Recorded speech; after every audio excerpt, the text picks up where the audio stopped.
Greetings and welcome. I'm Aminta Bro, the 10th president of Bowie State University in Prince George's County, Maryland.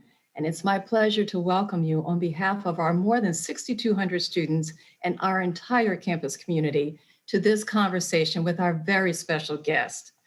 She will be fully introduced in just a few moments, but I want to welcome myself, Ms. Stacy Abrams, and thank her for sharing her time for this conversation with our amazing, bright, and talented students. We are so honored to welcome Ms. Abrams, not only as a participant in today's event, but also as the speaker for our upcoming Spring 2021 commencement ceremony on May 21st. Her presence as a national leader for voting rights and social justice is greatly needed for our nation today. And we are grateful for her insights as we examine issues of critical importance to our students and to our nation. I also want to extend a warm welcome to Dawn and Richard Collins Jr. for participating in this important discussion. And welcome to our students who will introduce themselves when we open up for questions following Ms. Abrams' remarks. It has been an extraordinary year for all of us, including here at Bowie State University.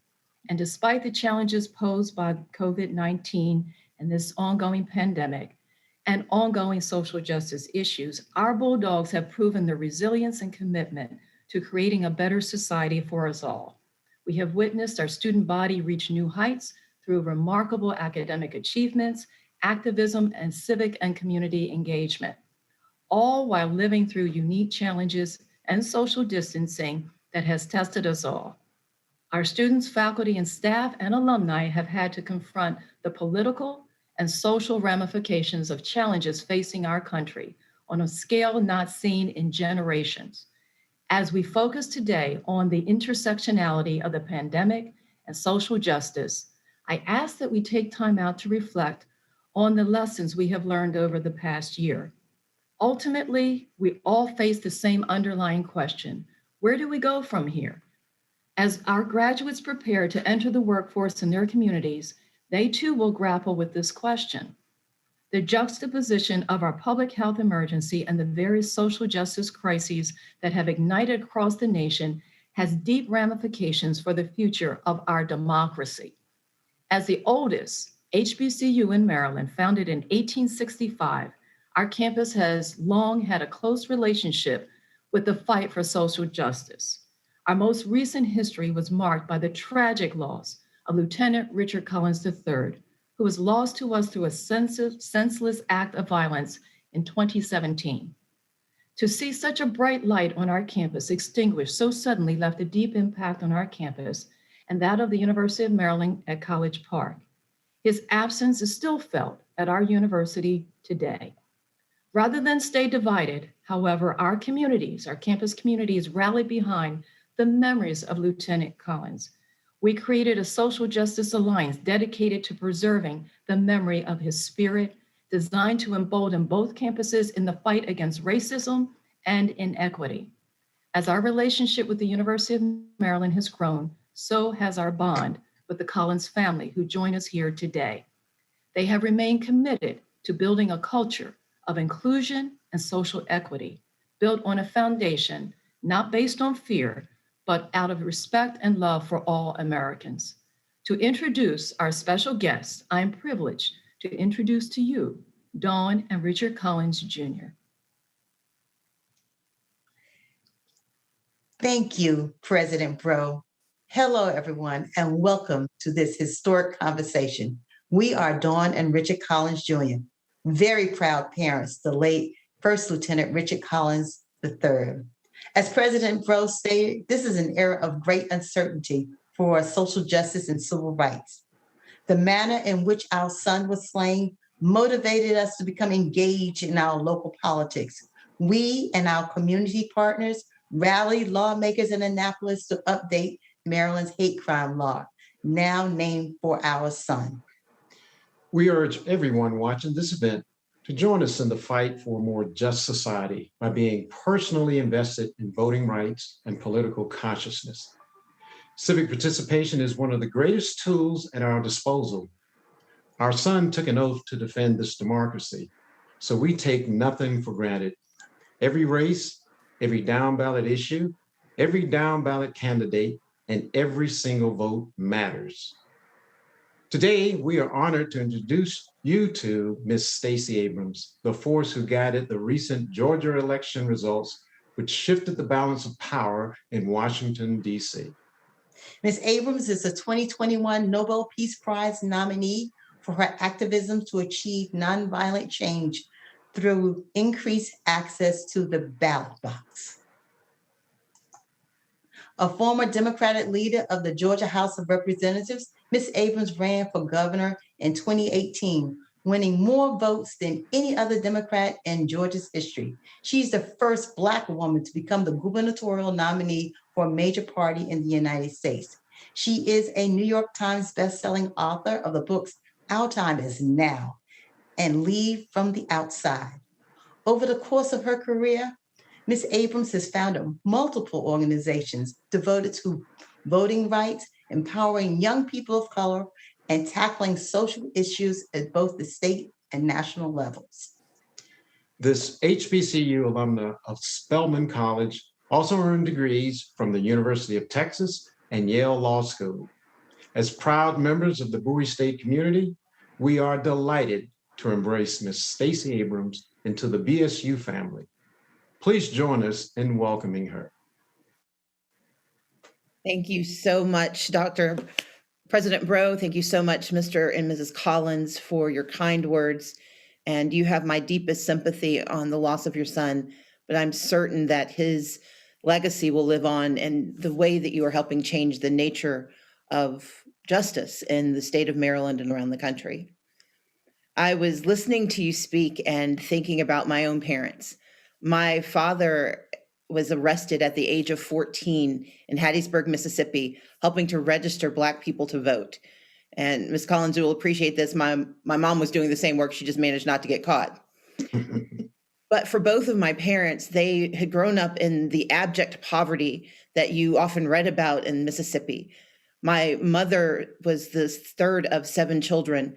Her family was so poor that she nearly ended up dropping out of elementary school. And it took a neighbor and a teacher to get her to go back and become the only member of her family to finish high school. She went on to college and graduate school again. My father had a different story. His family, as he likes to say, my mom was from the wrong, he was from the wrong side of the tracks, but mom was from the wrong side of the tracks. His parents were together his entire life. My grandfather served in World War II and the Korean War, but each time returned to a state that refused to allow him the dignity of being a full citizen. My dad was the third of 5 children, but my father's challenge was that he was dyslexic. My dad wasn't functionally literate until he was in his 30s, and yet he memorized his way through school, becoming the first man in his family to go to college. And together, my parents built a new kind of family for themselves. I'm the second of 6 children, and in our family, we had 3 jobs: go to church, go to school, and take care of each other.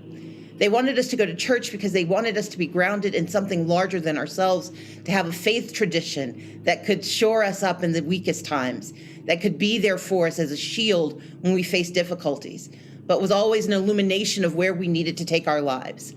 They taught us that we had to go to school because education was transformative, that for both of them, education was the reason that they had not only escaped the poverty of their youth, but they were able to create a new family and new opportunities.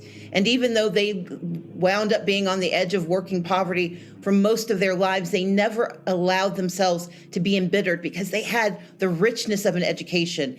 And they knew the next generation, that the generation of children they were raising could do so much more. As they would say, you can lose your job, you can lose your car, but they can never take what's in your mind. But the third obligation my parents taught us was service. They said, your job is to take care of others. And that is, I think, the ethic of what I've learned about Bowie State and about your family.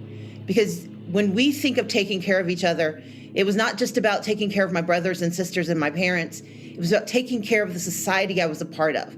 My parents would take us to volunteer at soup kitchens and homeless shelters and youth justice facilities. We would point out to them that we didn't have running water at home or that the lights had been cut off. My mom would say that no matter how little we had, there was always someone with less. Your job was to serve that person. My dad was more succinct and just said, having nothing is not an excuse for doing nothing.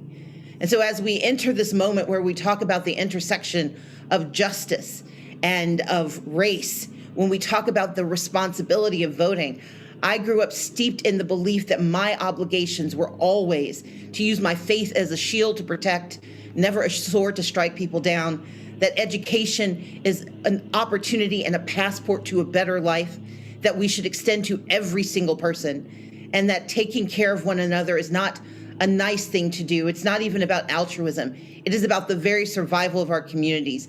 And at the center of it all is the conversation of justice. And so I'm looking forward to having this conversation with Bowie State students, but more than anything, having this conversation with the BSU community. So thank you so much for having me here today.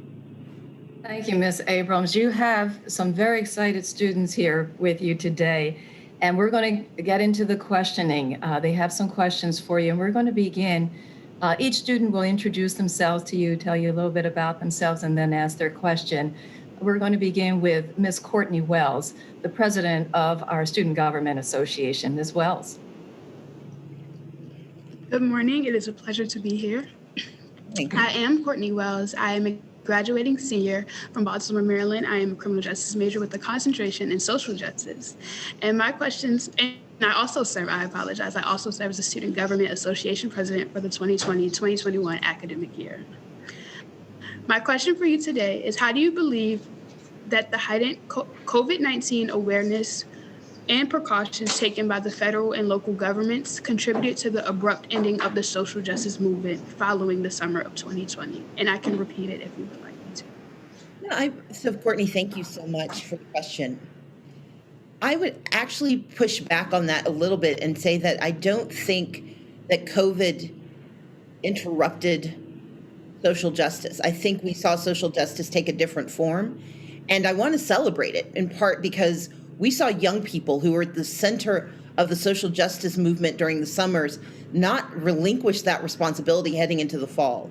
Instead, what we saw happen was a transition from protesting in the streets to protesting at the ballot box. And across the country, we saw an increased number of young people turning out to vote. In fact, in Georgia, it was young people across the board, especially young people of color, who helped transform the electorate so that Georgia, for the first time, voted for the Democratic candidate for president since 1992. And then again in January, when it was young people turning out at the highest rate, I believe, in our recorded history, that led to the election of the first Jewish senator and the first Black senator from the state of Georgia. What I really want to juxtapose this with is my time when I was the SGA president in 1994-95 at Spelman. I got to that position because my freshman year in college, Rodney King and that verdict was released, and the protests that took place in Atlanta and Los Angeles and around the country, those protests did die down. Those protests had evaporated essentially by the time we got to November. There was no conversation about racial justice. There were no protests, but more importantly, there were no action steps that were being demanded. And instead of seeing that dissipate as we saw in 92, I want to congratulate young people who kept the spirit alive, removed district attorneys who refused to do the right thing, replaced mayors who were refusing to address the issues of criminal justice reform and social justice. But the larger ethic that I hope you all hold on to is that nothing is won in a day. Nothing is accomplished in a single year, that the pursuit of justice is a permanent responsibility. I sometimes get asked the question, one of you may be intending to ask me, about the perseverance and the persistence of the work. And the reality is, as long as we are pursuing justice, evil is going to push back. Mean is going to push back. Wrong is going to push back. We will never vanquish it. Our responsibility is to overwhelm it. And I want to celebrate the young people who did exactly that and have not relinquished their responsibilities as we watch the Chauvin trial, as we watch, sadly, what happened to Dante Wright, and as we think about what the next steps in our country need to be. Mr. McGee, I'm going to ask you to unmute and ask your question. Yes, thank you. Good morning, Ms. Abrams. My name is Michael McGee. I'm a graduate level counseling psychology student in the Department of Education here at Bowie State University. And I'm the president of the Graduate Student Association for the 2020-2021 year, as well as the 2021-2022 academic school year. Ms. Abrams, I first want to thank you for your resiliency, your fight and stance on inclusion, and the success of turning Georgia blue the first time since 1992 election of Bill Clinton. Therefore, on behalf of the Graduate Student Association, we truly hope that you receive the Nobel Peace Prize for all your hard work. Now, here's my question. I am really concerned, and we are, as a graduate students, are really concerned about the new Jim Crow voting laws that are taking effect in Georgia and slowly inflaming across the country. What can we do as a nation to fight these laws? And what is Georgians doing to reverse the laws that Governor Kemp has put in place? Thank you so much for that question. So the answer is to both questions is actually embedded in my single answer. Our first responsibility is to publicly denounce these bills in Georgia and around the country. There is an attempt to have a national gaslighting, making us believe that there is some lack of security in our elections when we know these are the most secure elections we have had in generations. They are using the big lie, the fraud, the absolute prevarication that there was a problem with the elections on the side of lack of security or integrity, when really what they're angry about is losing elections. And they're more concerned about the composition of the electorate, that more communities of color, led by African Americans, but including Native Americans, Latinos, Asian Americans, and young people of every community stepping up and speaking up. And what they hope happens is that we will be angry for a couple of weeks, and then we'll let this flame out. We will ignore it. And this goes back to Courtney's question. Our first responsibility is persistence.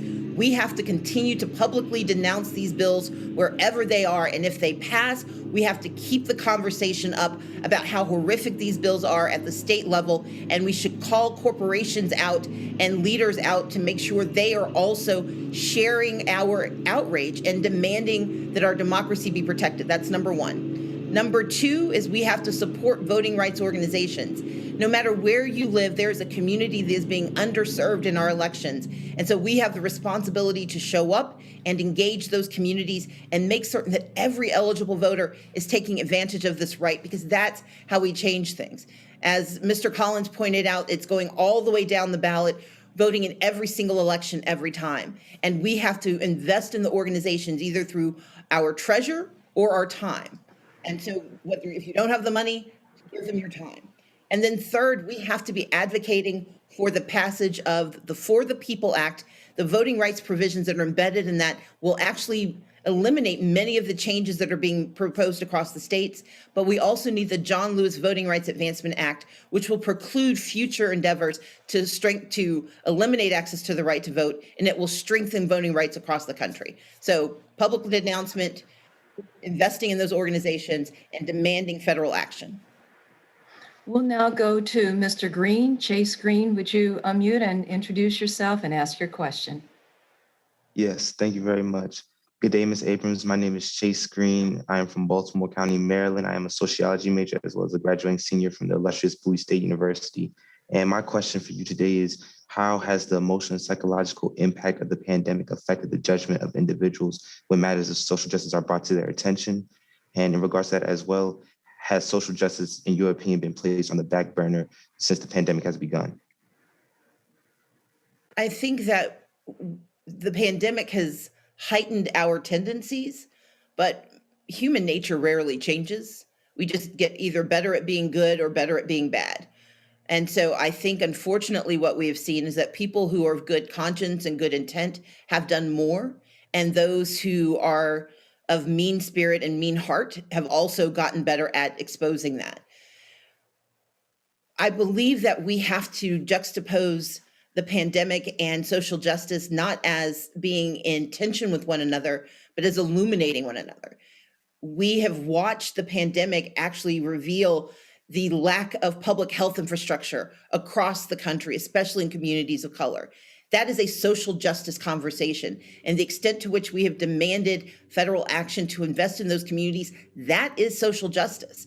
Sometimes we think of social justice as a personal experience, but often it is how our government responds to the challenges that we see in our society. And the American Rescue Plan is one of those responses, something that's going to lift half of the children in poverty out of poverty. The reason that matters so much is these are the very same children who are losing access to education because of the pandemic. They're the ones whose parents have lost their jobs because of the pandemic. And so the extent to which we see social justice only in the form of protest and not in the form of results, we are missing out on opportunities to hold leadership accountable. And so what I believe we have to do is to look for social justice change in every facet of our society. Are our children going back to schools that are policed like they are in small prisons, or are they going back to schools that are being run by people who want their upliftment and their progress? We can look at that as a social justice issue. Are the prisoners in our facilities being given access to healthcare, or are they being used as fodder and as collateral damage in the fight against the pandemic? And so at every phase of our lives and in every stage of this pandemic, we should look to how government and how leaders are responding to the pandemic as a gauge of social justice. I don't give anyone, I don't alleviate anyone's responsibility simply because we are in the midst of a pandemic. We have to widen our view, and we have to either hold them accountable, but we also have to celebrate when good gets done, because if we don't celebrate the good, we often forget that it happens, and that robs us of our sense of capacity to create more good in the future. We're going to go to Ms. Beatrice Amatog now. Hi, good morning. My name is Beatrice. I'm a graduating senior at Bowie State University. My initial question was I wanted to know how you intended to sustain the progress made in Georgia in the face of laws, that are meant to hinder them, but I think you touched on that. So my new question is, sometimes I feel like in this country, it feels like when we take 3 steps forward, one step forward, we take like 3 back. And I wanted to know, how do you maintain the motivation to continue to stand up for what's right in the face of just all this adversity? Well, thank you. This goes back to my earlier comments. I'm the daughter of 2 people who should, by rights, not have escaped the poverty they grew up in. They lived under Jim Crow until they were 18 years old. My grandparents on my dad's side were cooks at a college their children were legally not permitted to attend. And on my mother's side, my grandfather, my maternal grandfather, was born in 1887, 22 years after the end of the Civil War, 22 years after the end of slavery. And so what helps me persevere is that I know that my great-grandparents were sharecroppers. My great-great-grandparents and grandparents were slaves. And I got the opportunity to stand to be governor of the state of Georgia in the Deep South. And while I may not have accomplished my ends by getting that job, my responsibility and my perseverance comes from knowing how close I got, that I am the lived legacy of the struggle of my ancestors. But more importantly, I am responsible for continuing their fight. And so, yes, I take a break. I let myself grieve when things go wrong. I let myself be angry when things are horrific, but I also let myself celebrate even those small victories, because they add up to change. And if we don't give ourselves permission to both celebrate and to grieve, we will get stuck in anger. And that's the worst place to be. We deserve to feel angry. But if anger is all we feel, then we lose our sense of capacity and our sense of possibility. We're very quickly going to go to one last question from Ms. Melody Arrington. Thank you, Ms. Abrams, for speaking with us or speaking to us today. My name is Melody Arrington. I'm a junior government major. I serve as the political action chair of the Student Government Association, as well as the vice president of the Bowie State chapter of the NAACP. My question to you, Ms. Abrams, is how do you think COVID-19 has exacerbated existing environmental inequalities in communities of color, and how can we take action to combat those inequalities? I think the most direct challenge is that communities that were cordoned off by environmental inaction have seen that proliferate because we aren't paying attention to our public spaces anymore. We are so focused on the pandemic, we are ignoring the environments where people are growing up, the lives they have to live, and the intersectionality of climate action and disasters. Natural disasters often force you to flee, and particularly for communities that are the most assailed by environmental injustice, they lack both the resources to flee, and in the midst of a pandemic, they have nowhere to go. And so I think what our responsibility is to not use the pandemic as a distraction from these conversations, but again, to use it to illuminate the brokenness of our public infrastructure, particularly when it comes to how we address environmental issues of housing, of healthcare, of transportation. And we cannot permit ourselves to be distracted from the responsibility to solve the challenge of the pandemic, but to constantly address environmental injustice where we find it and as we can.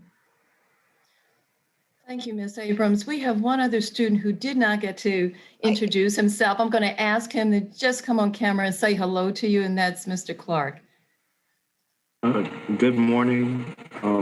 Thank you for gracing us with your presence. Thank you for being here and doing everything that you do. My name is Kenneth Clark II. I'm a communications major with a concentration in broadcast journalism. I would like to say I'm the son of 2 HBCU graduates, which are from Clark, Atlanta, and Spelman, class of '92.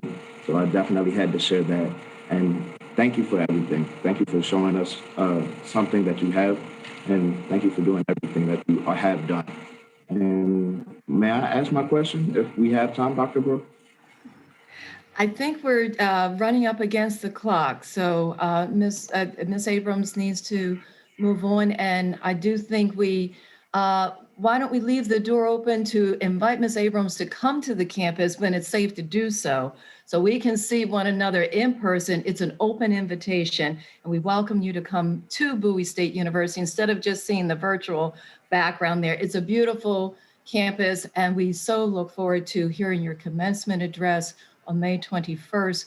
But in the meantime, I just want to say a few remarks as we wrap up for today. Ms. Abrams, it is truly an honor, and we thank you for your commitment to voters' rights, making sure that we sustain our democracy. And the work that you are doing is doing tremendous good to shore up that foundation that we need for this generation, for generations to come. So I just want to thank you, thank our students who are joining us here today, Mr. and Mrs. Collins, for all that you continue to do and staying connected with your Bulldog family. It's always great to see you. And I would ask that we all continue to heed the advice, the inspiration that we've heard here today from Ms. Abrams' examples and how she lives her life every day. And we remember those 3 items that you adhere to, that you've grown up with. And just know that you serve as a wonderful example for our generation to understand that one person can make such a huge impact, and never to give up and thinking that it doesn't matter. Their voice matters, their actions matter. And one person can have a tremendous impact. And here at Bowie State University, students, you have that opportunity. And then we ask that you then go out into the world as a public university for the public good. We want you to lead Bowie and do good for this community and for our country. And so, Ms. Abrams, thank you for those inspiring words today that I know the students have taken to heart, and those who will hear this broadcast after today will feel touched and inspired by your acts and your deeds and your words. Thank you. Thank you.